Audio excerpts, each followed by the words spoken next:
మీకు తెలుసా, హోమియోపతి వైద్య విధానాన్ని కనిపెట్టిన శాస్త్రవేత్త ఒక అల్లోపతి వైద్యుడని? అవునండి, నేను అన్నది మీరు విన్నది నిజమే. నేను మీ హోమియోపతి డాక్టర్ని S V Sudhir Kumar. SVS homeopathy clinic నందు ఒంగోలు మరియు పాములలో హోమియో వైద్య సేవలు అందిస్తున్నాను. హోమియోపతి వైద్య శాస్త్రాన్ని కనిపెట్టింది డాక్టర్ క్రిస్టియన్స్ ఫెడరిక్ శామ్యూల్ హైనమన్ గారు.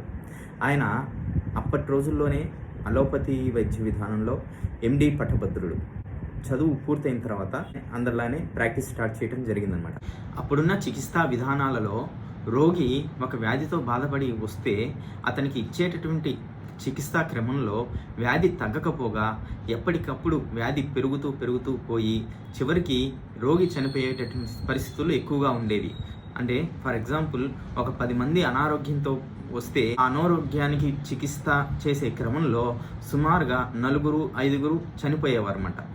అయితే ఆ చికిత్సా పద్ధతులతో హనుమన్ గారు విసుగు చెంది, నేను చేస్తున్నట్టు వైద్యం కరెక్ట్ కాదు, అతని యొక్క మనస్సాక్షి ఒప్పుకోక అతను ఒక కొత్త నూతన వైద్య శాస్త్రాన్ని కనుగొనడం జరిగింది.